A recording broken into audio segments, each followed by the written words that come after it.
Bueno, buenas tardes a todos. Mi nombre es Marceliano Castro. Es un placer acompañarlos en Colombia 4.0 en una nueva edición para charlar con Jody Browning, que vino hoy también desde Inglaterra, un vuelo bastante largo, llegó anoche, para conversar un poco sobre el futuro de los sellos disqueros. Estamos hablando que estamos en una era donde toda la era digital está cambiando el funcionamiento de cómo conocíamos que funcionaba la industria, ¿no? La aparición de las redes sociales, también el streaming, el consumo cambia y también cambia la forma en la que los artistas se conectan, charlan y, digamos, muestran su música al mundo. Esta conferencia también es en inglés. Si necesitan traducción, ya saben que la pueden encontrar en la entrada. So I'm going to switch to English. Jody, how's it going? How are you? Yeah, good. Happy to be in South America for the first time. So you got here yesterday. Yeah. What's your first time in Colombia? Yeah, first time in Colombia and South America as a whole. So What's the first impression you got of the country? great, busy, fun, chatty. I know, but it's you're gonna have fun for the 48 hours you're gonna be here with us. Yeah. And thank you for coming.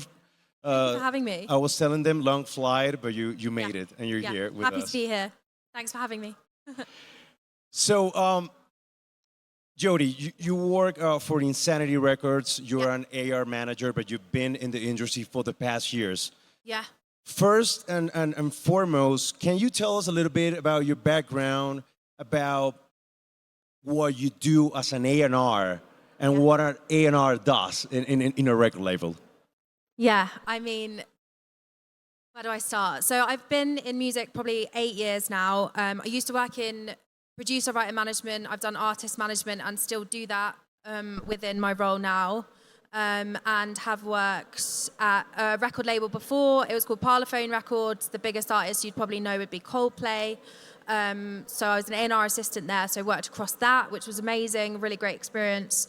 And now I'm at Insanity Records as an A&R manager, so looking to sign talent, develop talent, and hopefully make a really great career for them, as well as selfishly myself, of course. So as an A&R manager, part of it is scouting new talent. That is part of the job. It's an important part of the job to be on it, to know what's happening, to know what's popping off, to be in the mix with the deals and things like that. Insanity as a label is very focused on artist development. They're very good at it. I've been there 5 months and I've been able to see what they've done in the past with amazing artists that are doing incredibly well out of the UK and beyond. And we really like to focus on signing quality over quantity. We don't have to be in those mad deals that some of the bigger labels have to be in, which is quite nice. But also, you want to be part of the culture and make sure that you're on it and that you didn't let anything go, that you're really passionate about. It is also about the song and working with the artist and building a relationship with the artist to make the best music that they possibly can.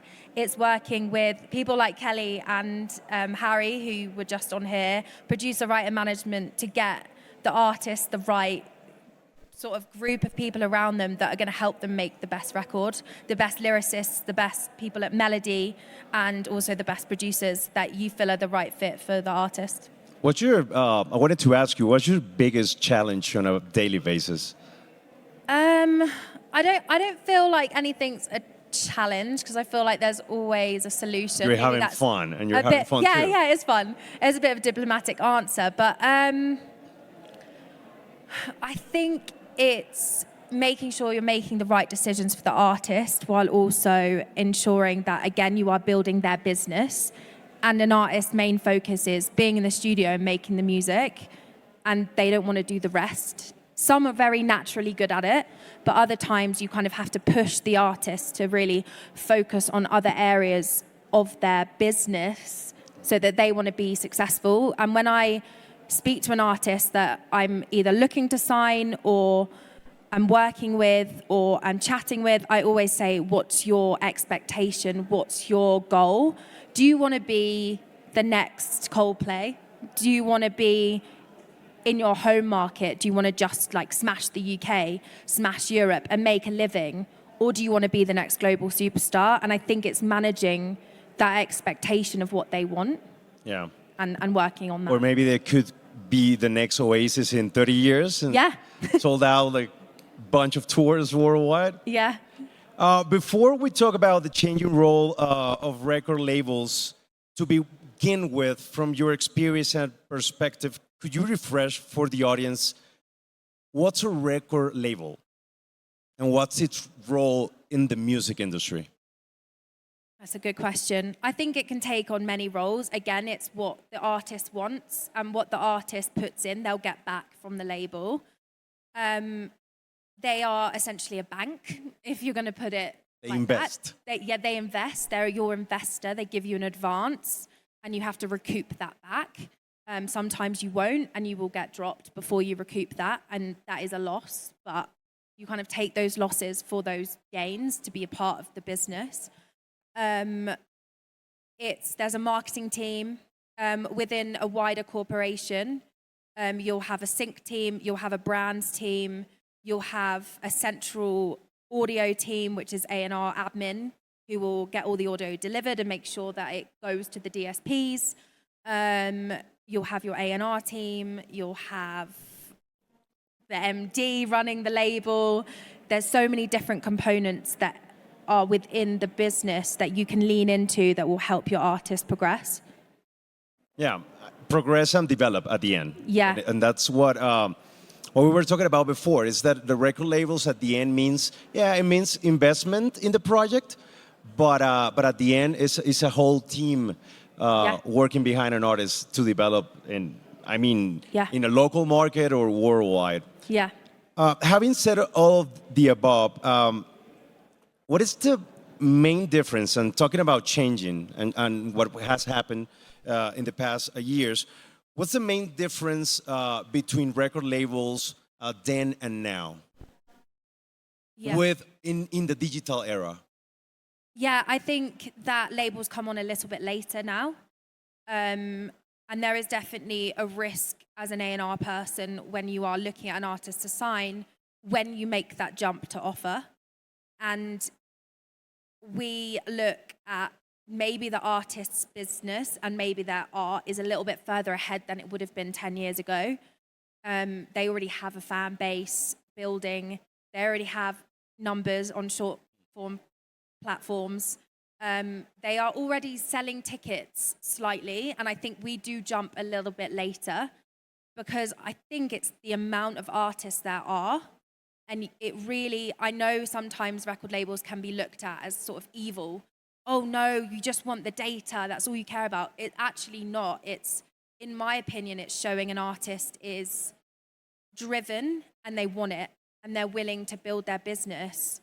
And these platforms, these short form platforms are free, and we're not asking them to spend loads of money. It's like, okay, you're doing it. You're doing a little show here and there. You're building a little cult following, and you're utilizing the platforms that are free to be able to get ahead and to get noticed when there is so many artists out there that think, oh, I just want to go viral and then people notice me. It's like, no, we are watching you. We're just seeing whether you're driven enough to get to that point. Yeah. And that's my view on it. Okay, so that's, we talked about this question before. So is it a record label necessary, like, to develop an artist, and why? Yeah, again, investment is really important for some artists that may come from a background that hasn't given them. They may come from more of a working class background. And I'm very conscious of making sure that the industry isn't a wealth divide where the upper class, the middle class artists are pushing through because they have support. And it's important to make sure there are working class artists out there that are getting noticed and getting support, which again is an amazing way short form content can push them forward, because they can, I mean, everyone in the UK has a phone. They can just prop it up and be seen. I think, like I said, a label comes on later. There are other distribution platforms that an artist may go through first that are incredible and get them to a point, and then the major label comes in or the label comes in. I think if an artist wants global success and wants to be an international star, they need a label. That is my honest opinion. Yeah, sometimes it's hard, Yeah, like do the whole thing on your own, right? yeah. But I think to be international, if it again, it's expectation. If you do want to be a Taylor Swift, if you want to be a Sabrina, they're obviously in our eyesight every day. You want to be a Coldplay, then you kind of have to go. Okay, I need a label. Yeah, and maybe if you do it on your own, it's gonna take longer. Yeah, yeah, it is. It really is because you've got the support system of a label backing you. You've got free marketing people on you. You've got the assistant. You've got your marketing person, and then you have the rest of the team working on it together. You can go, okay, sync. Let's go. What have we got? I've got 5 tracks for you. They're coming January, March, April, June, and this is the campaign. Where does this fit into the sync, your timeline of the year and things like that? And you can just tap into all these people that are in the building. Just hit them up. Let's go. How can we break this artist? Yeah, I mean, at the end, it's a thing about you have the investment first, Yeah. then you have a whole team, and you have the expertise And like, making to really records made it. at a certain level are expensive. You have to pay the producer. Arguably now they're looking at potential songwriter writer fees as well. It's not cheap to make a record. It's not. No. So, if you want the best, you maybe have to go, okay, I need. And you Well- you can find the difference when you listen to different records. You're like, this is a cheap record. Yeah, and in an age where its consumption of music is so heavy and you're listening to so much every single day, the really amazing records will push through and they will make you go, oh my God, what was that? That sounded amazing. I need to listen again. Who was that? Like, follow.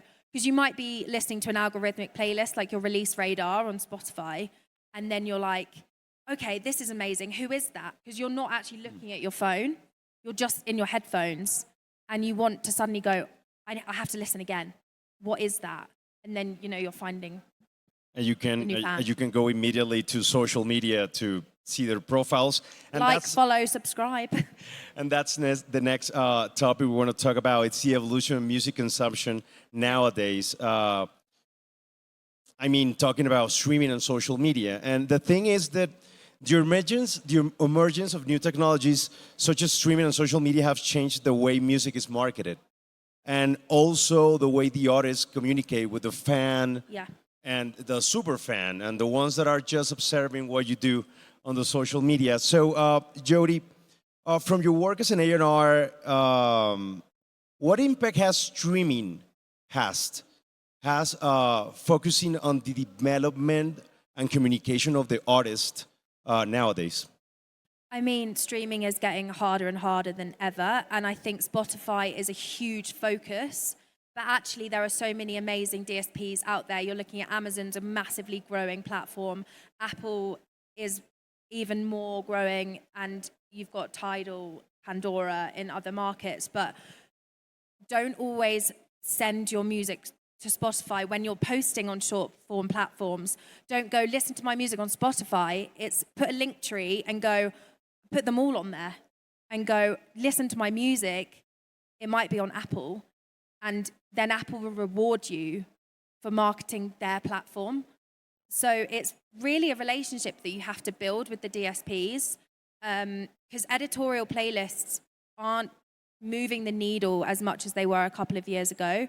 They're not shifting the numbers because there is so much going on daily.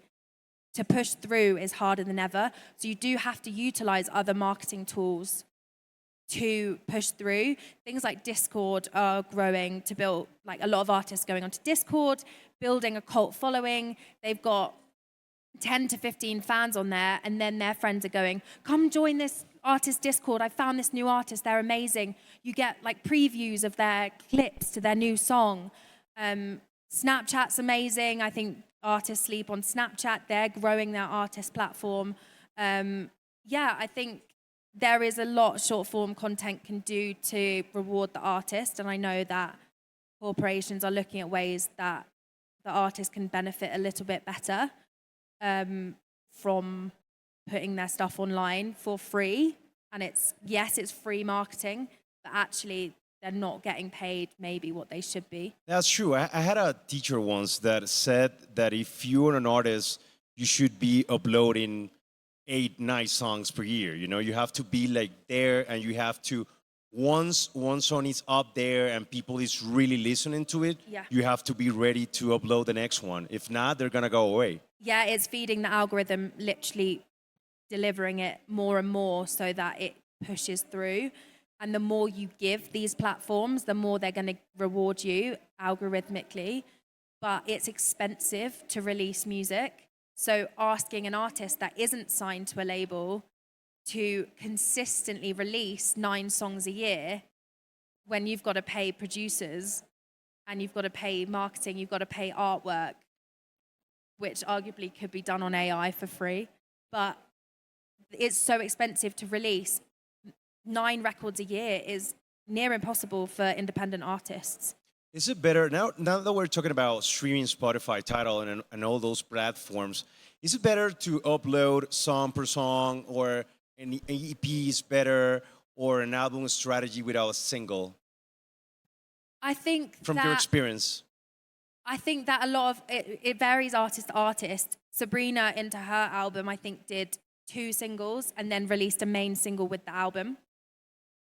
And then other artists may release 8 singles and then release the album. It really depends what they're trying to achieve with it and how far they want to go with it.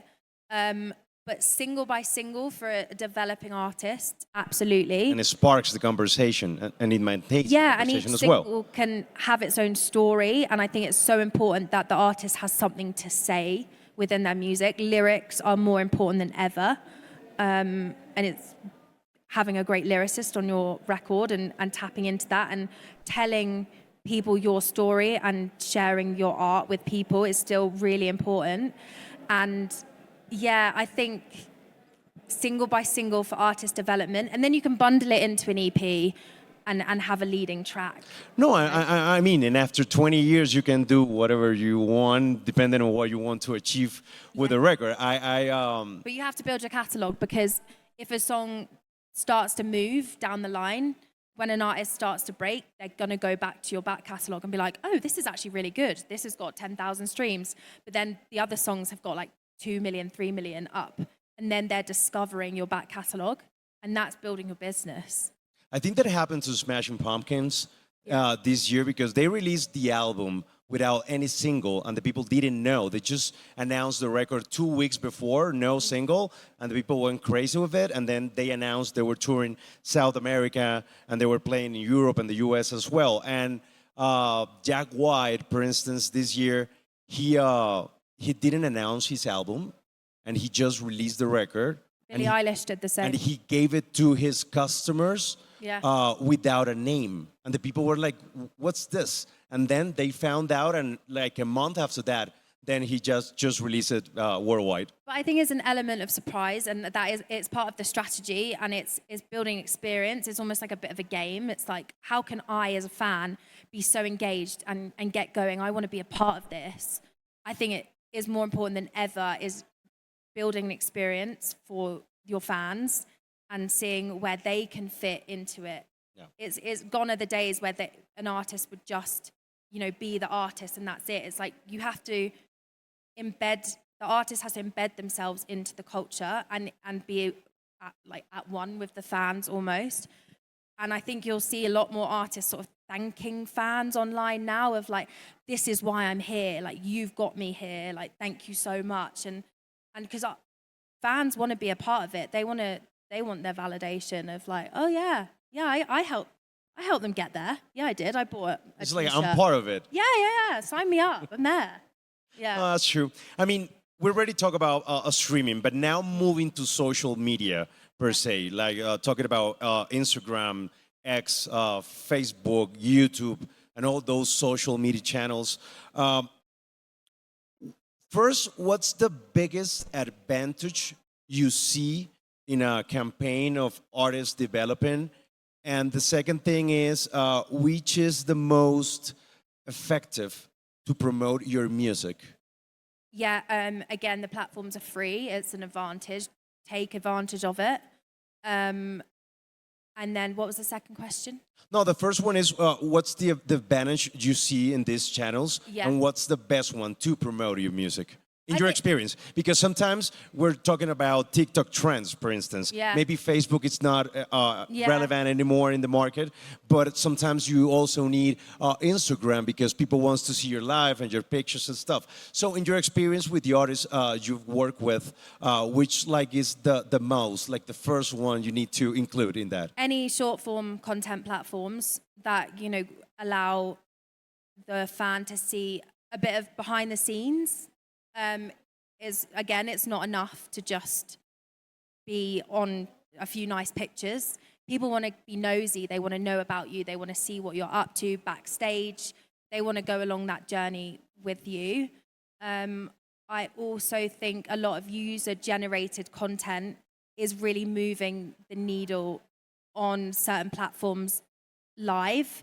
So you're seeing so many people out on tour. Tate McRae did it amazingly. She utilized her tour to do a cover every sound check.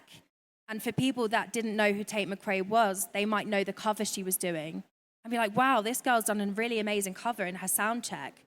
I wonder what her shows are like. Then you see the user-generated content and her socials from her show, and it's like full-on Britney Spears 2.0 dancing with the stars, leg kicks, all spinning around. Like, it's amazing. It's a spectacle. I went to see her live, and it was incredible. And we had an artist in Insanity called Bradley Simpson. He's part of a boy band called The Vamps. He's now got an amazing solo project. But he did a cover of Chapel Roan at one of his European shows. He was like, okay, Chapel Roan, like, she's on it. I'm going to cover it. The platform's going to reward me because she's trending. Okay.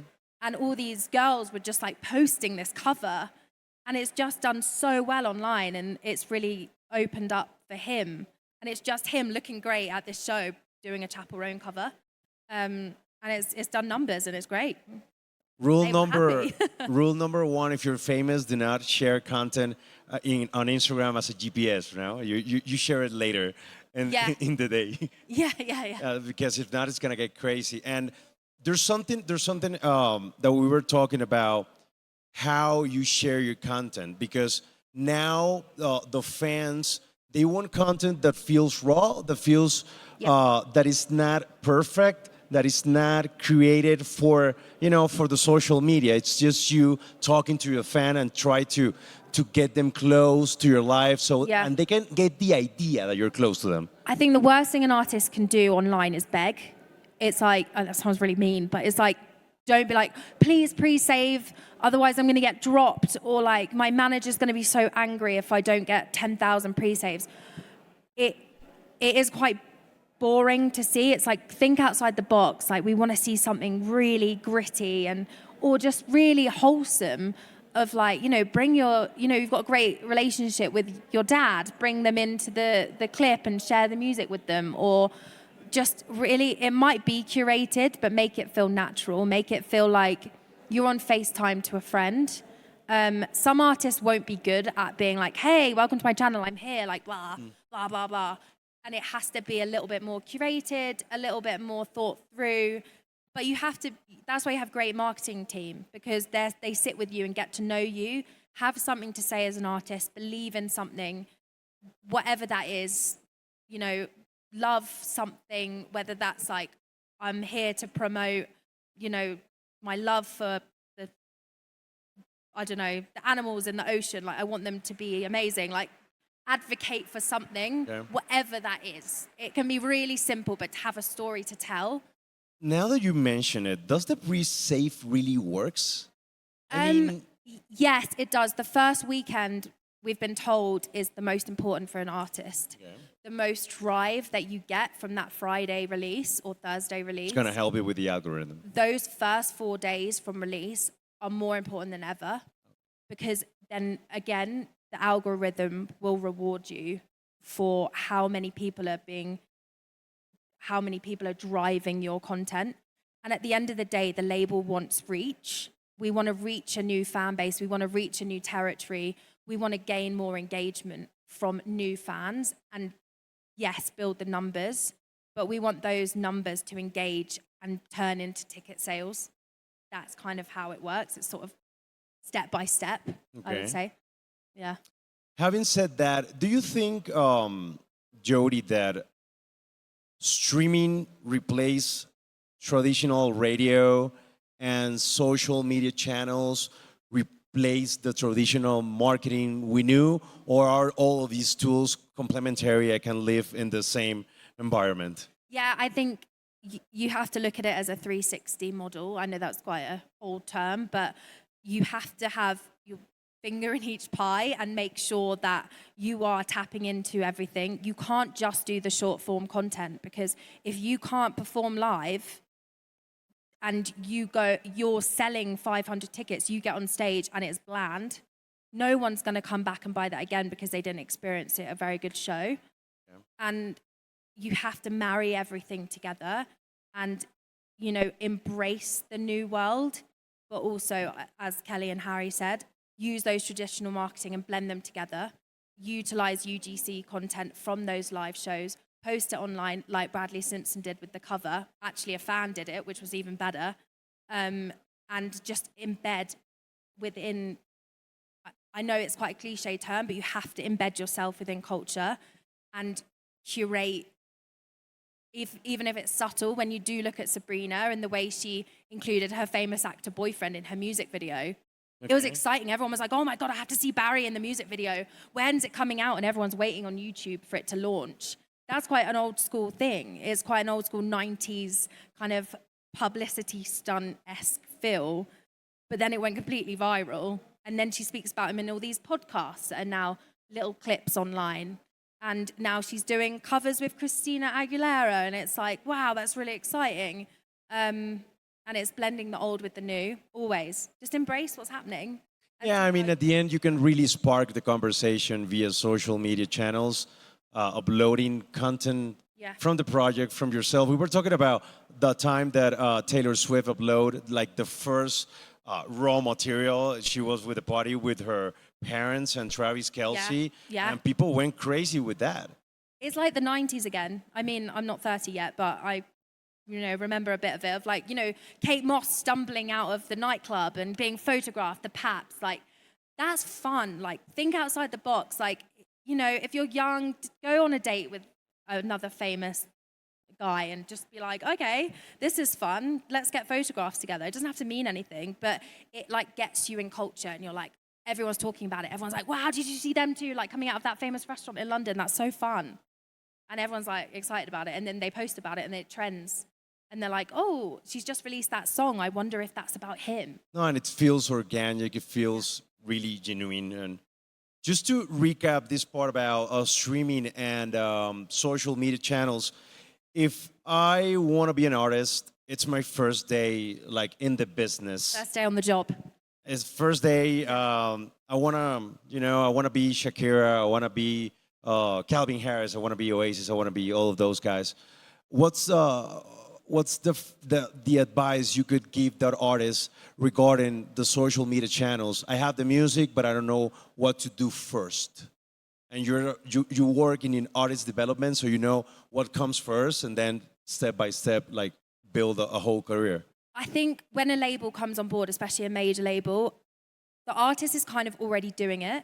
So it's how we can elevate that to next level and make it a little bit more interesting, and how it relates to promoting music. You want fans to love the artist and not the song. And that's really, really important to make sure and to build slowly. It's an overnight success is not what we want anymore. Over the pandemic, yes, everyone would have been like, let's go, let's sign, let's be aggressive. And now it's like, okay, let's sign a little bit earlier, let's take a risk. I hope. This is what I'm hoping. Maybe this is me manifesting. But artist development for me is really important, and the UK needs to invest in it for our future headliners. And that for me is really, really important, to make sure that we are at Glastonbury in 5 years' time and we have support, we have slots filled that aren't legendary slots all over. We have new exciting talent that we can put on those bills. Okay. that for me is really important. I think everything for me translates to live and how successful that is. Is there any moment in particular in this campaign when a record label and the whole team just says we made it? No, that I don't know, but that's a goal. When I was at Parlophone, there was some amazing successes there. We had a band called The Snuts. They had a #1 album, and they're not signed to Parlophone anymore. They're signed to The Orchard, which is a distro, so they have more of their master rights basically, and they're killing it, and they're amazing, and they're from Scotland, and they sell thousands of tickets in Scotland and across everywhere, but mainly in Scotland, their hometown. And it's really important to grow out of your hometown. Don't like sleep on it. If an artist is from Portugal or an artist is from Germany, but they sign out of the UK, don't sleep on that market and make sure there is ad spend being put into the socials in their home markets as well. Okay. Now we're moving to technology and AI a bit. Nowadays, AI is being used to analyze data about consumption patterns, which can help record labels and streaming platforms make better decisions about which songs to promote and which artists to sign. At the same time, it can be used to generate new melodies, chord progressions, and lyrics, among many other things. How is, first and foremost, given the fact you're an A&R, how is AI influencing an A&R's talent discovery process and decision making on a daily basis? There are platforms that we use that each major label will have, and we have access to that, and it is showing data, and we can see the back end. Like, don't lie to us with how many followers you've got. Don't buy followers, don't buy playlist editions, because we can see it. We can see the data and how it's working in the back end. So it might look pretty from the outside, but actually we can see the behind the scenes. And fake it till you make it doesn't quite work with technology, unfortunately. Yes, we can see what's moving. It's great for dance records, single song signings, because you can see what's starting to trend, what's starting to go, what's maybe having a steady decline already. Let's not offer because, oh no, it's dropping off. Then we have to spend more money to market it and get it back to that level. How much money do we want to spend? Is it worth it? There's so many factors that go into whether a song might be doing this, but will it quickly go like this? Okay. But we can see it all happening. We can see an artist's growth on socials. These tools are amazing to see how an artist is moving forward on Like their own. following up once it's signed. And then we can go, okay, this is moving. People are following it. People are engaging. Let's get a chat in. Let's sit them down. Let's have them in the room. And that, for me, gets them in the room.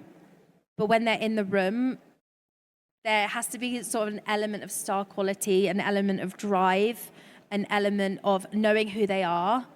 Because I think this is an opinion, I would say, but an artist needs to know who they are now. There's no curation from the record label of do this and we'll model everything around it, apart from probably K-pop. Probably. Yeah. Because gone are the days of like signing someone that looks amazing and can sing and then everyone does everything around it, because it just doesn't last. They need an element of fan base before we get on board and elevate it to the next level. And sometimes the opposite happens as well. Maybe there's a talent. There's some singers that are not like the best of the markets, But they're driven and they care. and they know how to handle those social media channels. They Yeah. know how to talk to people. They got charisma, and they're really good about doing that. Yeah, they don't need to be able to sing the alphabet like Ariana Grande. Like, if they're cool and they're great and they're driven, they know what they want, and we can help build their brand, then, you know, it's a great product. I hate to use that word because they're people, but again, they have to know that they are also a product and a business. And if they want to earn money, I know that they want to, you know, make art for the rest of their life, and that's amazing. And that's why we do the job, because we love it. We love music, and we can't forget that this job is an amazing job to be in, because we get to make music and help an artist deliver their vision. And I think the human connection will never go away regardless, but there are ways we can utilize AI and find valuable solutions for the artist and their team. But again, my job is to focus on the music and how great that we can make that together with the artist. Is Jody's AI a complementary tool? I know it's a little bit controversial and nothing is written in stone as of now, but do you see AI as a complementary tool, or do you think that on a moral scale detracts from the authenticity and the emotion of a composition of a lyric or a lyric?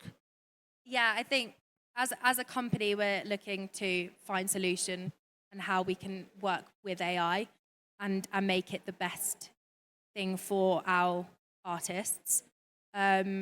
In terms of on a management side, on a producer-writer management side, it's quite fun because if you have a great dance record that your producer-writer has, or you have a really cool song that your producer's written, and you want to pitch it to Lewis Capaldi or Rosalia, and you've got a tool where you can actually make it sound like them, and you pitch it, and the familiarity of a A&R listening to that pitched record can go, oh yeah, they would sound really good on this. That's quite cool. So there are really good ways where we can kind of get work done quicker and pitching records from a management perspective. But yeah, we want to make sure that it complements the artist's career and learn how to prompt it properly, not, yeah. I know that Kaylee and Harry and Jorge, they were talking about live experiences and live shows for a bit. How do you see the integration between artificial intelligence and live shows? Because now the industry is talking about immersive experiences for the fans. How's your take on that?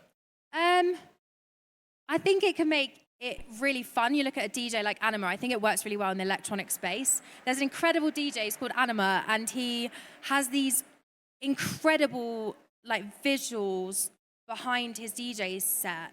And it basically comes out the screen and it like moves around. I cannot be for certain, but there's got to be an element of AI, and it's incredible. And people pay money to go to that show because they're like, wow, I've got to see it in person. He did the Sphere in Las Vegas recently, and it looked like this body was like coming out of the Sphere. And I think it can really help create an interesting new way of feeling immersive within the live experience.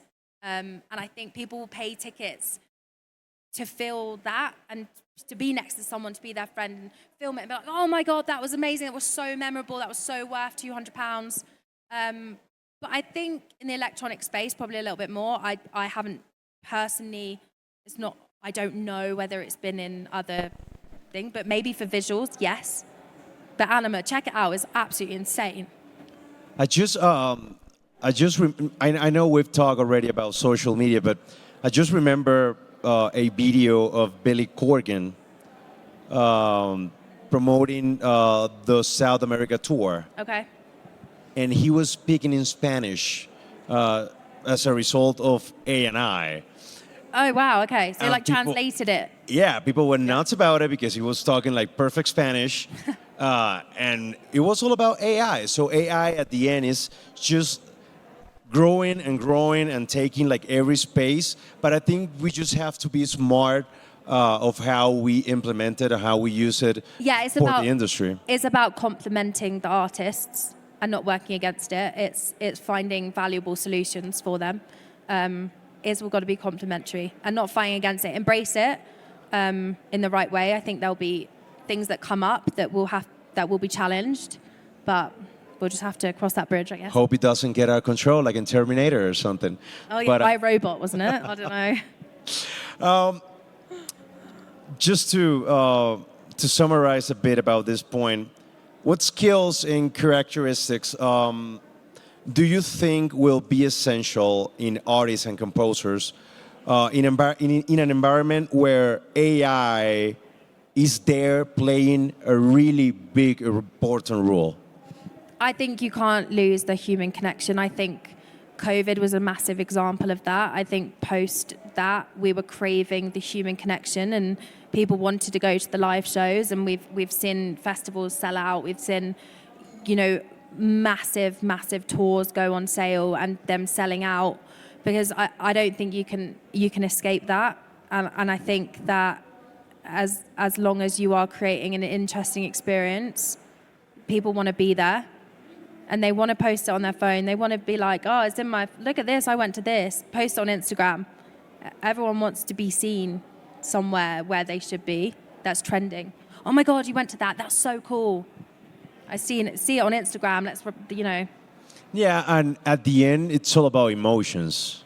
Yeah, it is, and you can't take The that songs, away. the content, And the everything. delivery of a vocal you can't take that away at all. I've heard AI versus non-AI on a track, Okay. and the difference is mad. I mean, it's really clever, but yeah, I always think that the relationship between a fan and an artist is more than one song. It's about the emotions. It's about everything that delivers around the content and what they do, because Yeah. we believe in that. Yeah, it has to be. It has to be, come into my world. I'm going to let you in. I'm going to tell you my story. And I think that's really important. That's why Taylor Swift fans are so passionate about Yeah. her music. They love her. Yeah, she's always, and Adele did it too. She was talking about her relationships and how these guys broke her heart, and people just felt connected with it, and that's incredible. Yeah, it is about delivery. It is on a record, for sure. So, last but not least, this is almost the end of our conversation. Yeah. What is the most important lesson the music industry, Jody, must learn from these current changes to ensure its sustainability and relevance in the next decades? Definitely building genuine relationships and collaborating, I think, is really key. Lifting each other up. I know it sounds a bit cheesy, but it's your network, your genuine network is the most important and valuable thing you can take from music, in my opinion. I've got friends in music that have been so supportive of and given me so much to help artists, and taken a risk and put them in sessions because they trust my ears and they say, okay, yeah, let's do it. Let's do a day. Why not? Let's give it a go. And then that creates an incredible record. And making records with your friends is really amazing, and your network is really, really valuable. And in an ever-changing world, how quick it is, that's never going to change, are those genuine relationships, and they will guide you through each change that happens, and you'll work it out. You'll just figure it out. You just have to. I know, and I think that even for the whole industry and for you as an A&R, sometimes even the social media and YouTube and all those channels works to find new artists. Yeah. I mean, Journey finally found their singer via YouTube, and they just watched the video and said, let's travel to find this guy, and now he's been with the band for the past 15 years after Steve Perry. Yeah, and I think that you can find artists on these platforms, but I still utilize my friendships, relationships within music. I speak to lawyers, managers, friends, producers, who are all working with talent that they have found before me on TikTok, taken a risk early, and then gone, oh my God, I've been developing this artist, you have to listen. And building a great team that is gonna support you and send your music around because they believe in it. Two people like me who might go, oh my God, this is amazing. Like, let's get them in, let's learn about them. And your relationships with people in the industry are also gonna help you find that talent. It's not always about scrolling TikTok for 3 hours and going, oh yeah, he's got a good voice, because they might have a good voice, but are they an artist? And the process of getting a great vocal to become a great artist is very, very It's different. not only the song, it's the whole thing. Yeah, they might sing a cover like the best you've ever heard, but then you get them in the room and you're like, wow, you literally are really boring. I don't know what we're going to do. and they're not an artist, and you want someone that's going to have a great vocal come in and go, oh my God, I know who I am. I want to sell out arenas. Let's go. I'm going to write some amazing songs, because you can curate amazing songs with your network. You call up your producer, writer managers, Kelly and Harry, and go, who have you got available? I've got this amazing artist. Take a leap. Let's go. Let's create a hit. Hits for breakfast. I'm joking. That's So we just need to be curious. We don't need to be afraid about social media. We don't need to be afraid of embrace streaming. it. Embrace everything. Embrace And we it need to embrace AI as well. Yes, in the right way, the way it complements. I mean, the whole industry is thinking about and is working as we speak on how to integrate it and to. In the meantime, I'll just try and help the artists create great music. I know, but thank you, Jody, Thank you. for being here with us. Thank you for traveling to Colombia. I hope you have a lot of fun. Vamos a pasar a Q&A. Si tienen alguna pregunta, alguien que nos ayude con un micrófono acá. Gracias.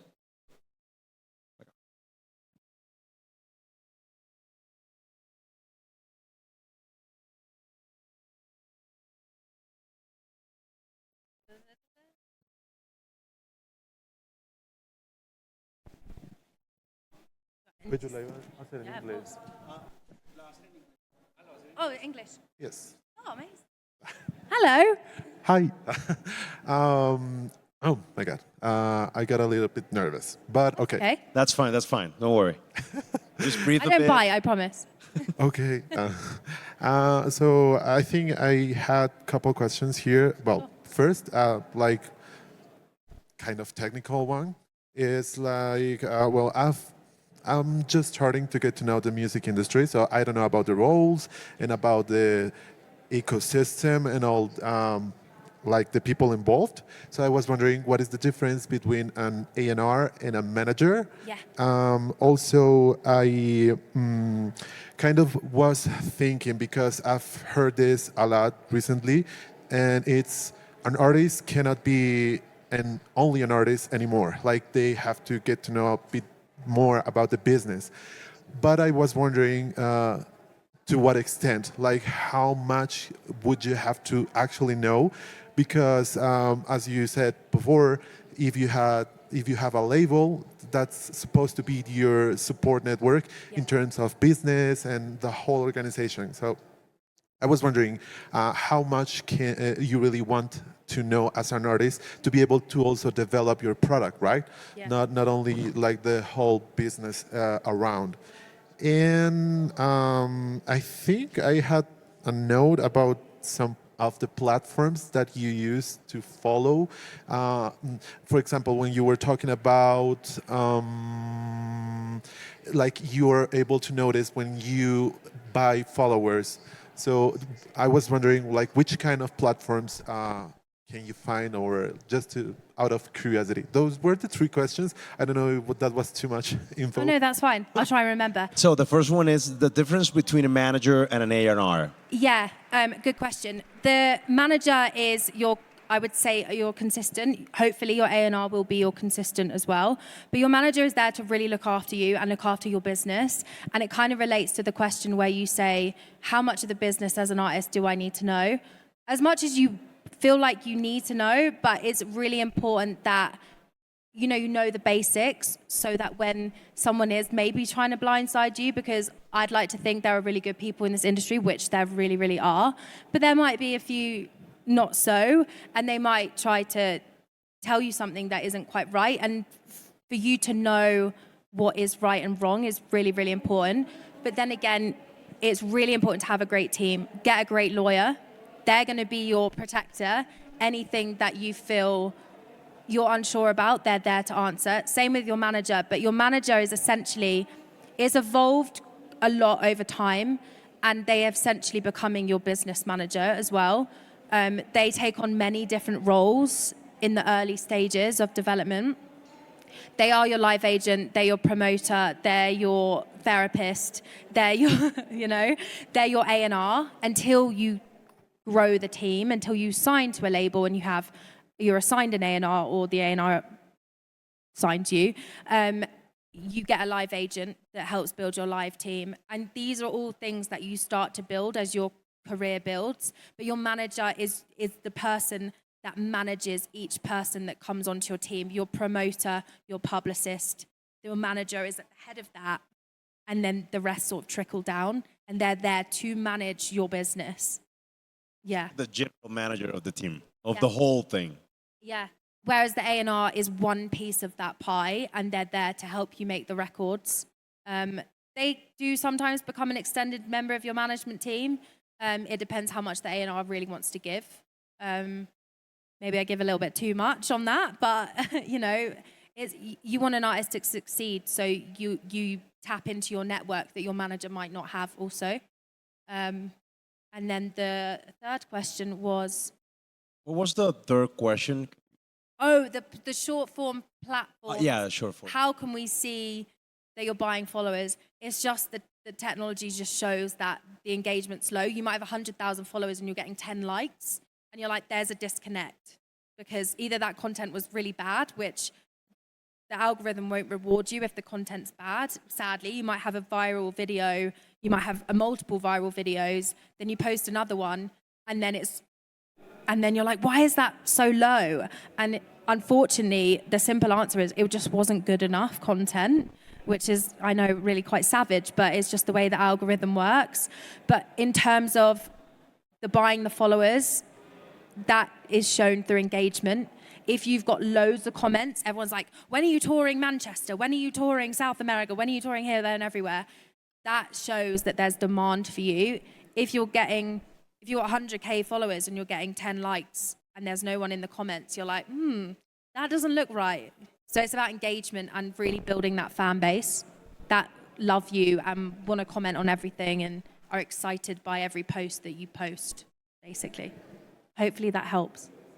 You're welcome. Muchas gracias por tus preguntas. Gracias a ustedes por acompañarnos. Se nos ha acabado el tiempo. Nos vemos en una próxima ocasión. Muchas gracias.